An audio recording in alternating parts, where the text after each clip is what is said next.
شروع اللہ کے پاک اور بابرکت نام سے جو بڑا مہربان نہایت رحم کرنے والا ہے۔ گلے کا دکھنا گھریلو نسخہ۔ معمولی گرم پانی میں نمک گھول کر دن میں 2 دفعہ غرارے کرنے سے ٹونسلز کی تکلیف دور ہو جاتی ہے۔ ہلدی کو شہد میں ملا کر ٹونسل پر لگانے سے بڑھے ہوئے ٹونسلز بیٹھ جاتے ہیں۔ ہلدی اور شکر 1 چمچ لے کر اسے پھانک لیں اور پھر گرم دودھ آہستہ آہستہ سے پی لیں۔ کیلے کا چھلکا گلے پر باہر کی طرف باندھنے سے ٹونسلز ہوں تو ان میں افاقہ ہو جاتا ہے۔ چہرے پر سرخ لالی اور پرسکون نیند۔ رات سونے سے پہلے دیوار سے تقریباً 2 فٹ کا فاصلہ کر کے تصور کریں کہ سامنے موم بتی جل رہی ہے۔ میں نے موم بتی بجھانی ہے اور موم بتی بجھانے کے انداز میں تیز پھونکے مارے۔ اس عمل کو 5 سے 7 بار دہرائیں۔ آپ کے اندر سے ناقص کاربن نکل جائے گی اور صحت مند آکسیجن داخل ہوگی۔ اس سے چہرے پر سرخ لالی، صحت میں تراوٹ اور پرسکون نیند آئے گی۔ گرم دودھ میں زعفران شامل کر کے پینے سے سینے کی بلغم دور ہو جاتی ہے۔ زیادہ نمک کھانے سے دل کمزور ہوتا ہے اور پٹھوں میں درد بیٹھ جاتا ہے۔ 4 مگز کا تیل سر پر لگانے سے دماغ تیز ہوتا ہے۔ یہ آنکھوں کی روشنی کے لیے بھی مفید ہے۔ جن لوگوں کو بھوک نہیں لگتی وہ کھانے کے بعد امرود کھائیں۔ سیب کھانے سے جلد کا رنگ نکھرتا ہے اور چہرے پر سرخی آ جاتی ہے۔ کریلا پیٹ کے کیڑوں کو مارتا ہے اور اپھارے کو دور کرتا ہے۔ ہلدی میں دودھ ڈال کر پینے سے سر درد فوری طور پر ختم ہو جاتا ہے۔ اگر ہچکی نہ رک رہی ہو تو گنے کا رس پینے سے ہچکی آنا بند ہو جاتی ہے۔ اگر بچوں کے پیٹ کے کیڑے ختم کرنے ہیں تو کلونجی پانی میں ڈال کر انہیں پلائیں۔ لیموں پر چینی ڈال کر کھانے سے چکر آنا بند ہو جاتے ہیں۔ رات کو زیادہ کھانا کھانے والا انسان بہت جلد بوڑھا ہو جاتا ہے۔ رات کے وقت ناک میں کلونجی کا تیل ڈالنے سے دماغی صلاحیت تیز ہو جاتی ہے۔ زیادہ دیر وضو میں رہنے سے عمر بڑھتی ہے اور چہرے پر نور آتا ہے۔ روغن بادام نیم گرم دودھ میں شامل کر کے پینے سے کمزوری دور ہوتی ہے۔ چہرے پر جھریاں آنے لگے تو لہسن کے پانی سے چہرے کو دھو لیں۔ جھریاں ختم ہو جائیں گی اور آپ کا چہرہ جوان نظر آئے گا۔ اگر کسی انسان پر تیز تیزاب ڈال دیا جائے یا اچانک تیزاب جلد پر گر جائے تو سب سے پہلے جتنا جلدی ہو سکے جہاں تیزاب گرا ہے اس حصے پر فوراً دودھ ڈالا جائے۔ جب تک دودھ پھٹنا ختم نہ ہو ڈالتے رہیں۔ جتنا جلد دودھ متاثرہ حصے پر ڈالا جائے گا اتنا ہی مریض کے لیے فائدہ ہوگا اور آپ حیران رہ جائیں گے کہ جلد پر جلنے کا نشان نہیں رہے گا۔ جس کو بھول جانے کی شکایت ہو اسے چاہیے کہ وہ نماز فجر کی ادائیگی کے بعد 99 مرتبہ درود شریف پڑھ کر اپنے سینے پر پھونک مارے۔ چند یوم کے عمل سے ہی اس کی دماغی حالت بہتر ہو جائے گی، حافظہ قوی ہو جائے گا اور بھول جانے کی عادت رفتہ رفتہ ختم ہو جائے گی۔ سگریٹ اور نشے کی عادت ترک کرنے کے لیے وٹامن سی کی گولیاں کسی بھی اچھی میڈیکل کمپنی کی لیں۔ ان گولیوں کو جیب میں رکھیں اور جب نشے کی طلب ہو تو یہ 1 گولی چوس لے۔ اگر کوئی شخص غصے کا بہت تیز ہو اور چھوٹی چھوٹی باتوں پر لڑائی جھگڑے پر اتر آتا ہو تو روزانہ 41 مرتبہ سورہ فاتحہ پانی پر دم کر کے 41 دن تک پلائیں۔ انشاءاللہ اس کے مزاج میں نرمی آئے گی۔ پودینہ ہاضمے کے لیے بہت مفید ہوتا ہے۔ پودینہ متلی اور سر درد کو بھی جڑ سے ختم کرنے کی صلاحیت رکھتا ہے۔ دمے اور دیگر سانس کی بیماریوں میں بھی پودینے کا استعمال نہایت کارآمد ہوتا ہے۔ پودینے کا مسلسل استعمال جلد کے داغ دھبوں کو بھی ختم کرتا ہے اور دانوں سے نجات دلاتا ہے۔ آدھا چمچ میتھی دانہ 1.5 کپ پانی میں ابالیں۔ جب 1 کپ رہ جائے تو اتار لیں۔ 1 چمچ شہد ملا کر نیم گرم پی لیں۔ نزلہ اور زکام اور دمے کے امراض سے نجات ملے گی۔ باجرے کی روٹی سے انسان کا جسم چاقو چوبند ہوتا ہے۔ یہ جسم میں چربی کو کم کرنے اور اعصاب کو طاقت پہنچانے کی خصوصیت رکھتا ہے۔ باجرے کی روٹی کھانے سے آپ 14 سے 15 گھنٹے بھی محنت اور مشقت کر کے تھکیں گے نہیں۔ انار کا تازہ چھلکا لے، اسے آگ پر رکھ کر جلائیں، جل جانے پر احتیاط سے اسے اٹھا لیں، اس کا باریک سا سفوف بنائیں، سفوف کا 20واں حصہ لاہوری نمک ملائیں۔ مثلا سفوف اگر 20 گرام ہے تو اس میں 1 گرام نمک لاہوری پسا ہوا ملائیں۔ جب کھانسی کا دورہ ختم ہو تو ایک چٹکی یہ سفوف چاٹ لے۔ چند بار یہ عمل کرنے سے کھانسی مکمل طور پر ختم ہو جائے گی۔ اگر کسی شخص کو دست کا عارضہ ہو تو ایک پیالہ دودھ لے کر منہ سے لگائے، جب دوسرا شخص ایک لیمو لے کر اس کا رس دودھ میں ٹپکاتا رہے۔ اس دوران متاثرہ شخص دودھ برابر پیتا رہے۔ دست روکنے کا تیز نسخہ ہے۔ میں نے ایک متوسط گھرانے میں آنکھ کھولی۔ میں اپنے والدین کی اکلوتی اور لاڈلی بیٹی تھی۔ میرے علاوہ میرا ایک بڑا بھائی بھی تھا۔ ہم 2 ہی بچے اپنے والدین کی کل کائنات تھے۔ والد مجھ پر ہر جان چھڑکتے تو میری والدہ بھائی سے زیادہ لاڈ و پیار کرتی۔ بھائی ایسا مجھے چڑھانے کے لیے کہتے تھے کیونکہ وہ جانتے تھے کہ ہمارے والد کا زیادہ جھکاؤ اور لاڈ پیار صرف میرے لیے زیادہ ہے، اس لیے وہ زبردستی والدہ کے لاڈلے بن گئے۔ مگر سبھی جانتے تھے کہ میری والدہ بھائی سے زیادہ مجھے فوقیت دیتی ہے۔ بچپن ہمارا ایسے ہی کبھی لڑتے تو کبھی چکڑتے ہوئے گزرا، تو کبھی نوک جھوک کرتے گزرا تھا۔ ہم اپنی چھوٹی سی دنیا میں بے حد خوش تھے۔ باہر کی دنیا کتنی بے حس اور کتنی ظالم ہے، اس کا ہمیں اندازہ نہیں تھا۔ مجھے تو اس بات کا بھی اندازہ نہیں تھا کہ سگے رشتے کیسے روپ بدلتے ہیں۔ خون بھی کبھی کسی کا اس قدر سفید ہو سکتا ہے۔ میں تو اپنی دنیا میں مگن اپنے ماں باپ اور بھائی کے ساتھ بے حد اچھی اور خوش و خرم زندگی بسر کر رہی تھی۔ ہم لوگ اس قدر امیر لوگ نہ تھے۔ میرے والد ایک بینک میں ملازمت کرتے اور والدہ خاص گھریلو خاتون تھی جنہیں صرف اپنے گھر اور گھر کی 4 دیواری سے مطلب تھا۔ ان کی زندگی جیسے ہم دونوں بہن بھائیوں کے لیے ہی وقف تھی۔ وہ ہمیں پڑھا لکھا کر اس معاشرے کا ایک بہترین انسان بنانا چاہتی تھی۔ ہمارے گھر میں روپے پیسے کی فراوانی تو نہ تھی، مگر محبت اور خلوص کی بہت فراوانی تھی۔ میں نے انہی دنوں کالج میں داخلہ لیا تھا اور خوب دل لگا کر پڑھا کرتی تھی۔ مجھے بچپن سے ہی پڑھائی کا بے حد شوق تھا اور اسی شوق کو دیکھتے ہوئے میرے والد نے بھی کبھی میری پڑھائی کی راہ میں کوئی رکاوٹ حائل نہ کی، بلکہ وہ مجھے پڑھانے کے لیے ہر ممکن جتن کرتے تھے۔ ان کی تنخواہ صرف اتنی تھی کہ جس سے گھر کا گزر بسر اچھے طریقے سے ہو سکتا، مگر اس بات نے بھی میرے پڑھنے کے شوق میں کوئی رکاوٹ نہ ڈالی۔ میرے بھائی ان دنوں کالج کے آخری سال میں تھے اور ساتھ ہی ایک چھوٹی موٹی نوکری کر کے اپنی پڑھائی کا خرچہ خود ہی پورا کر رہے تھے۔ بھائی کو پڑھ لکھ کر کچھ بننے کا جنون کی حد تک شوق تھا۔ وہ پڑھ لکھ کر بہترین سی نوکری کرنا چاہتے تھے، مگر وہ جانتے تھے کہ اس راستے میں ابھی بہت سی رکاوٹیں ہیں، مگر ان کا عزم اور استقلال ہر رکاوٹ پر بھاری تھا۔ والد انہیں یہی سمجھانے کی کوشش کرتے کہ محنت کرنا اچھی چیز ہے، مگر اسے ضرورت سے زیادہ سر پر سوار مت کریں۔ مگر بھائی کی ایک ہی رٹ تھی کہ انہیں اپنی موجودہ طرز زندگی نہیں بھاتی۔ وہ بہت محنت کر کے اس طرز زندگی کو بدلنا چاہتے تھے۔ بھائی جیسے اس گھر میں اور اس علاقے میں رہ کر خوش نہ تھے۔ وہ ہمیشہ والد اور والدہ سے یہی کہتے کہ اس علاقے کو چھوڑ کر کسی بہتر علاقے میں گھر لے لیا جائے، مگر ابھی حالات اس بات کی اجازت نہیں دیتے، اور میں نے اسی بات پر اکثر بھائی کو کڑتے دیکھا تھا۔ وہ سخت محنت کر رہے تھے اپنا بہتر مستقبل بنانے کے لیے۔ کچھ عرصہ بعد بھائی کی تعلیم بھی مکمل ہو چکی تھی اور انہیں ایک کمپنی میں اچھے پیکج پر ملازمت بھی مل چکی تھی۔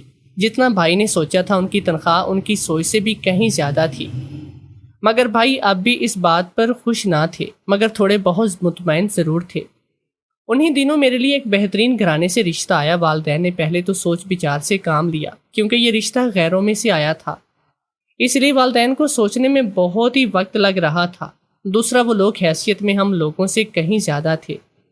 ان کی کروڑوں کی جائیدادیں تھیں، اس لیے یہ رشتہ کہیں سے بھی میل نہیں کھا رہا تھا، مگر لڑکے والے بس ضد تھے کہ وہ ہمارے گھر میں ہی رشتہ کرنا چاہتے ہیں۔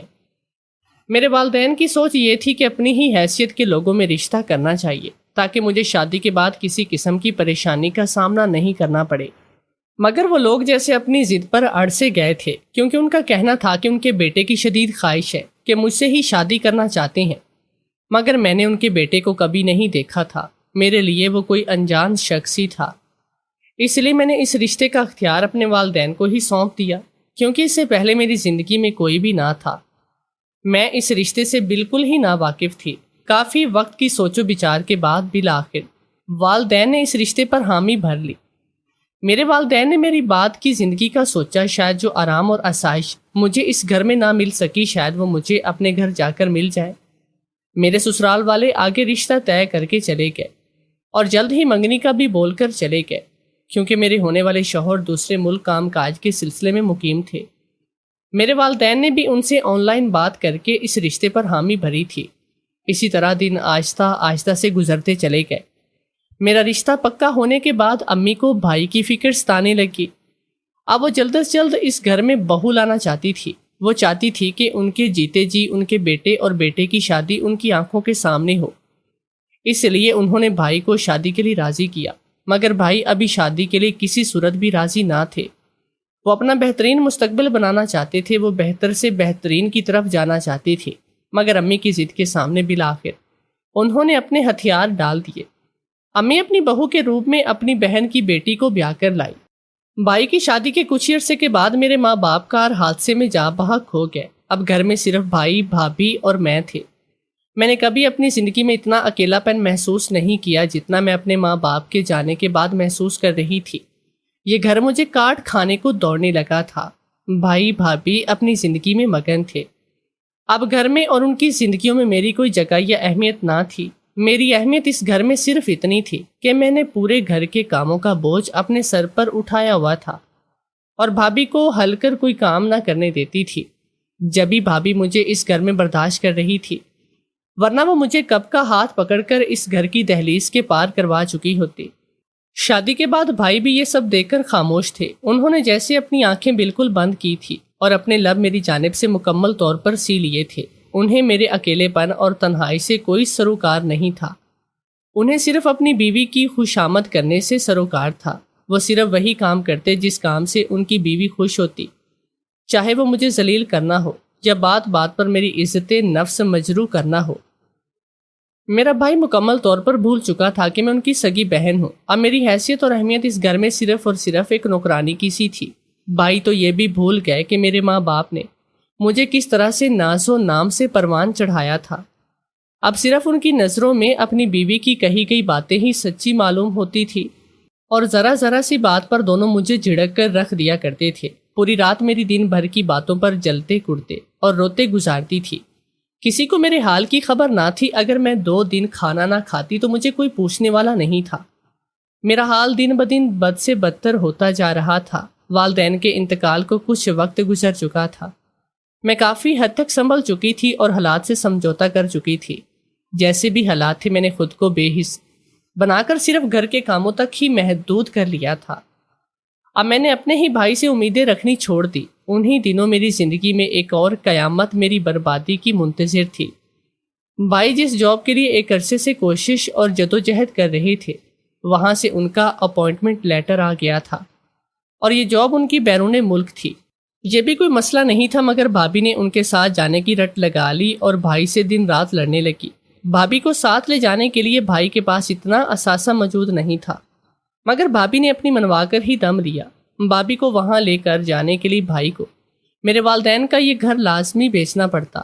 مجھے اپنا سوچ سوچ کر پریشانی کھائے جا رہی تھی کہ بھائی بھابھی جانے کے بعد میں کہاں رہوں گی یا میرا کیا ہوگا، مگر وہ دونوں تو سرے سے ہی میرا سوچ ہی نہیں رہے تھے۔ مگر یہ صرف میری غلط فہمی تھی۔ وہ لوگ میرا سوچ رہے تھے، مگر میرا اتنا برا سوچیں گے یہ میں نے کبھی سوچا بھی نہ تھا۔ بھائی نے میرے سسرال فون کر کے ان سے میری شادی کی جلد از جلد بات کی تو ان کا یہی کہنا تھا انہیں ابھی شادی کرنے کے لیے مزید وقت درکار ہے، کیونکہ ان کا بیٹا ابھی تک بیرون ملک میں ہے اور وہاں سے آنے میں اسے وقت لگ سکتا ہے۔ ان کی بات سن کر بھائی وقتی طور پر خاموش ہو گئے، مگر ان دونوں کے ذہنوں میں کچھ اور ہی چل رہا تھا جس کا مجھے اندازہ جلدی ہونے والا تھا۔ کچھ دن کے بعد کچھ مرد اور عورتیں ہمارے گھر تشریف لائے۔ بھابھی نے معمول کے مطابق مجھے کچن میں بھیج دیا تاکہ میں ان لوگوں کی مہمان نوازی کے لیے انتظام کر سکوں، اور میں بھی بنا کوئی سوال و جواب کیے کچن میں چلی گئی۔ کچن سے جب چائے بنا کر ان کے سامنے حاضر ہوئی تو ان عورتوں نے مجھے اپنے پاس بٹھا لیا اور سوال مجھ سے جواب کرنے لگی۔ میں نہ سمجھی سے اپنی بھابھی کو دیکھنے لگی۔ انہوں نے مجھے ان عورتوں کے سوالوں کے جواب دینے کا اشارہ کیا اور خود بھی مسکرا کر ان سے باتیں کرنے لگی تھی۔ چلتے چلتے ان عورتوں میں سے ایک نے میرے ہاتھ پر پیسے رکھے اور کہا ان کی طرف سے یہ رشتہ پکا سمجھے۔ میں ہنک بنی، کبھی اپنی بھابھی کا چہرہ دیکھتی تو کبھی اپنے بھائی کا چہرہ دیکھتی، مگر وہ دونوں تو مجھے یوں نظر انداز کر کے ان لوگوں کے ساتھ باتوں میں مصروف تھے جیسے کہ میرا کوئی وجود بھی نہ ہو۔ میرا رشتہ وہاں سے توڑ کر دوسری جگہ طے کر دیا گیا، کیونکہ بھائی کو جلد از جلد اس ملک سے جانا تھا اور وہ میری ذمہ داری اپنے گلے میں باندھ کر نہیں جا سکتے تھے۔ اس لیے انہوں نے مجھ سے پیچھا چھڑوانے کی سب سے اچھی ترکیب یہی سوچی کہ میرا منگیتر تو باہر ملک میں ہے، اس لیے مجھے کسی دوسرے آدمی کے پلے باندھ دیا جائے اور اس ذمہ داری سے جان چھڑائی جائے۔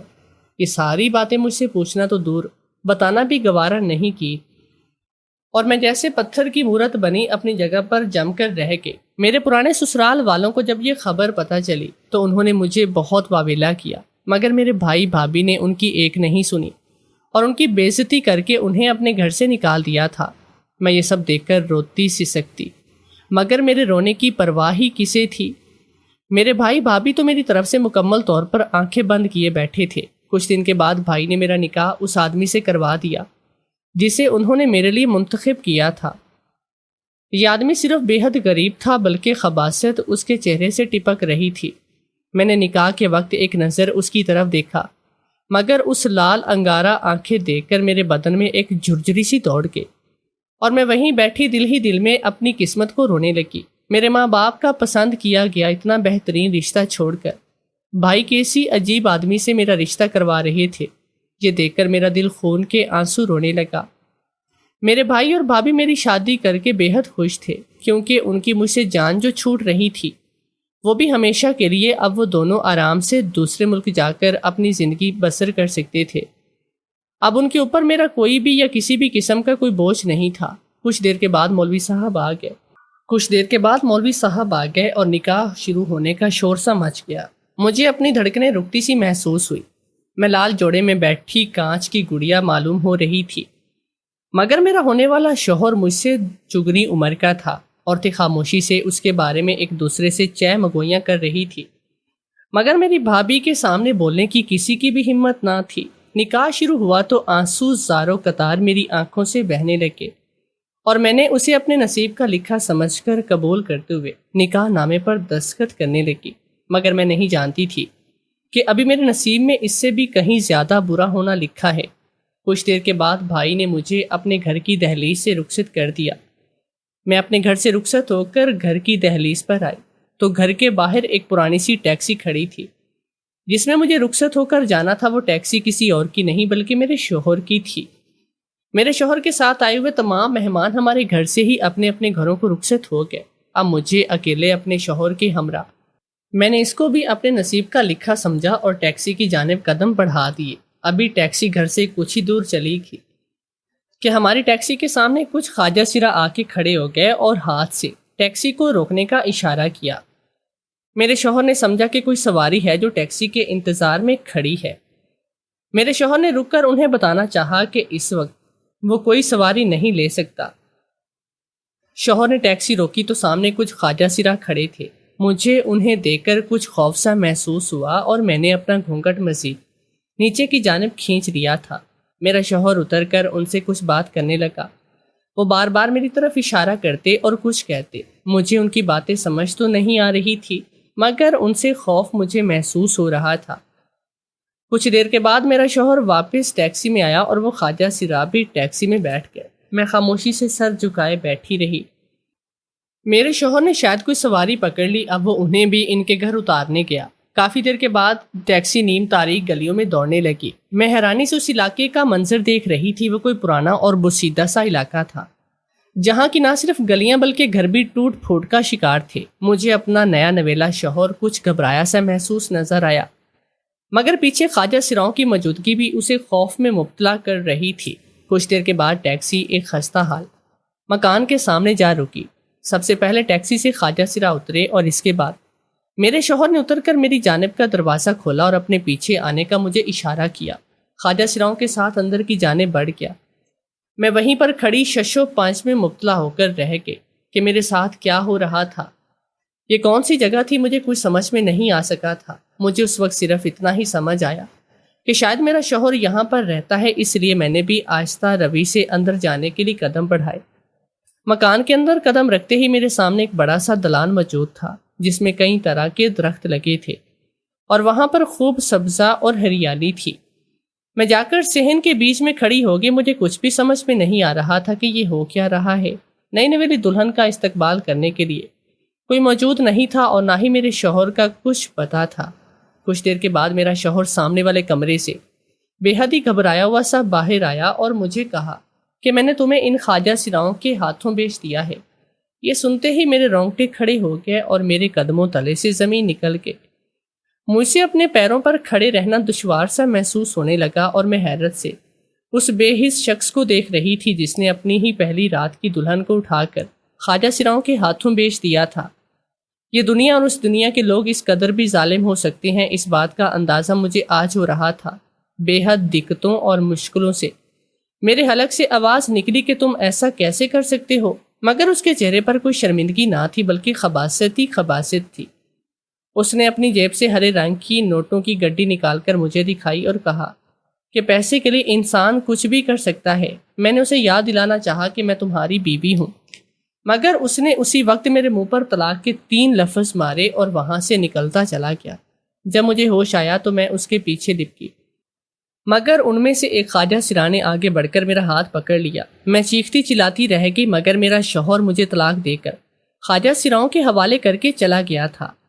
اب مجھے خوف نے آن گھیرا تھا اور میں خوف زدہ نظروں سے کانپتے وجود کے ساتھ ان لوگوں کی طرف دیکھ رہی تھی، مگر وہ لوگ مجھے بہت ہی احترام کے ساتھ ایک کمرے کی جانب لے کر بڑھے۔ باہر سے یہ گھر جس قدر ٹوٹا پھوٹا بسیدہ حال تھا، اندر سے یہ کمرہ اسی قدر شاندار تھا۔ سامنے ہی دیوار کے ساتھ ایک کنگ سائز کا بیڈ موجود تھا۔ اس کمرے میں ضرورت کی ہر چیز موجود تھی۔ میں اس کمرے کو دیکھ کر پل بھر کو تو حیران تھی، مگر میں یہاں کیسے رہ سکتی تھی۔ اگلے ہی پل اس نے میرے جھنجھوڑ کر رکھ دیا۔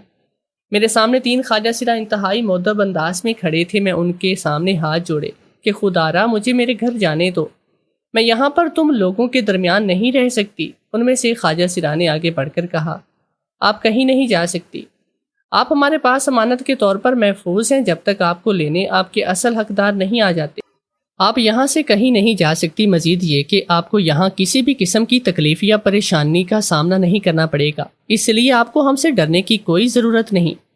میں نے ان خواجہ سراؤں سے کہا کہ مجھے میرے بھائی بھابھی کے پاس جانے دیا جائے، مگر وہ لوگ اس بات پر راضی نہ ہوئے اور کہا کہ وہ میرے بھائی بھابھی پر بھی بھروسہ نہیں کرتے۔ وہ مجھ سے جان چھڑانے کے لیے میرا ہاتھ اصل حقدار کی جگہ پر کسی راہ چلتے کو تھما دیں گے۔ یہ اصل حقدار کون تھا میں نہیں جانتی تھی، مگر ان باتوں نے مجھے مزید خوف میں مبتلا کیے رکھا تھا۔ میں نے ان سے واپس جانے کے لیے بے حد منت سماجت کی، مگر ان پر میری باتوں کا کوئی اثر نہیں ہوا۔ وہ لوگ مجھے اس کمرے میں چھوڑ کر چلے گئے۔ میں وہیں فرش پر بیٹھ کر رونے لگی۔ کچھ ہی دیر کے بعد ایک خواجہ سرا کمرے میں داخل ہوا اور مجھے دلہن کے لباس میں دیکھ کر کہنے لگا، میں اٹھ کر کپڑے پہن لوں۔ میرا ہاتھ میں ایک آرام دہ لباس تھما کر وہ چلے گئے۔ اس کے جانے کے بعد میں اپنے آنسو پونچھتے ہوئے اٹھی اور اپنے تمام زیورات اٹھا کر ڈریسنگ ٹیبل پر رکھے اور وہ لباس اٹھا کر میں کپڑے بدلنے چلی گئی۔ آرام دہ کپڑے پہن کر واپس آئی تو ایک خواجہ سرا کمرے میں کھانے کی تھالی لے کر داخل ہوا۔ اس میں انواع و اقسام کے کھانے رکھے تھے۔ اس نے تھالی میرے سامنے رکھتے ہوئے بہت ہی عزت سے مجھے کھانا کھانے کے لیے کہا۔ میں خاموشی سے بیٹھی رہی اور واپس چلا گیا۔ میں اس کمرے میں کب سو گئی مجھے کچھ بھی پتہ نہیں چلا۔ وہ کہتے ہیں نا، نیند تو سولی پر بھی آ جاتی ہے، وہی میرے ساتھ بھی ہوا اور میں وہیں پر سو گئی۔ صبح جب میری آنکھ کھلی تو چونک کر میں اٹھ بیٹھی تھی۔ میں کمرے سے نکل کر باہر گئی تو باہر سب خواجہ سرا درخت کی چھاؤں تلے بیٹھے تھے۔ میں نے ان لوگوں کے سامنے ایک بار پھر منت سماجت کی کہ مجھے میرے گھر جانے دیا جائے، تو ان میں سے ایک خواجہ سرا آگے بڑھا اور میرے سر پر ہاتھ رکھ کر کہا کہ تو ہماری بہن ہے، تو ایسے نہ رہو، ہم تو کئی سالوں سے تیرے ہی جوان ہونے کا انتظار کر رہے تھے، کیونکہ تو ہمارے پاس کسی اور کی امانت ہے، اس لیے ہمیں تیرا بہت خیال رکھنا ہے۔ تیرا شوہر بھی اس لیے تجھے طلاق دے کر گیا تھا کہ تو کسی اور کی امانت ہے، ورنہ تو جیسی خوبصورت لڑکی کو کون چھوڑتا ہے؟ تیرا شوہر لالچی تھا، اگر ہم تجھے اس سے نہیں خریدتے تو وہ تجھے کسی اور کے ہاتھوں بیچ دیتا، اس لیے ہم نے تیری جان اس سے چھڑوائی ہے۔ میں خاموش کھڑی انہیں سن رہی تھی، تب ان میں سے ایک نے آگے بڑھ کر میرے سر پر ہاتھ رکھا اور کہا، 2-3 دن مزید صبر کر لے، ہر بات کا علم تجھے ہو جائے گا۔ یوں 2 دن گزر گئے، تیسری رات تمام خواجہ سرا مجھے دلہن کی طرح سجانے لگے۔ سب لوگ بے حد ہی خوش نظر آ رہے تھے، میں نے بھی اپنی زندگی سے سمجھوتا کر لیا تھا، اور جیسا وہ لوگ کہہ رہے تھے میں ویسا کرتی جا رہی تھی۔ میں نے تھک ہار کر اپنی زندگی کی دوڑا ان لوگوں کے ہاتھ میں تھما دی۔ اچانک کسی گاڑی کے ٹائر چرچرانے کی سی آواز عجیب سے خواجہ سرا بھاگنے لگے اور کہنے لگے کہ تیرا ہونے والا شوہر آیا ہے۔ میں پتھر کی مورت بنی وہیں پر بیٹھی رہی۔ کچھ ہی دیر کے بعد دروازہ کھولا تو میری جان نکل گئی، کیونکہ میرے سامنے میرا سابقہ منگیتر کھڑا تھا۔ میں حیرت سے اسے دیکھ رہی تھی۔ وہ دھیرے دھیرے قدم اٹھاتا آگے بڑھا۔ میرے سامنے میرا سابقہ منگیتر کھڑا تھا، میں حیرت سے اسے دیکھ رہی تھی۔ وہ دھیرے دھیرے سے قدم اٹھاتا آگے بڑھا اور میرے سامنے آ کر کھڑا ہو گیا۔ میں اپنی آنکھوں پر اعتبار نہیں کر رہی تھی۔ پھر اس نے مجھے ساری سچائی بتائی۔ میں حیرت سے دنگ اس کی شکل دیکھ رہی تھی۔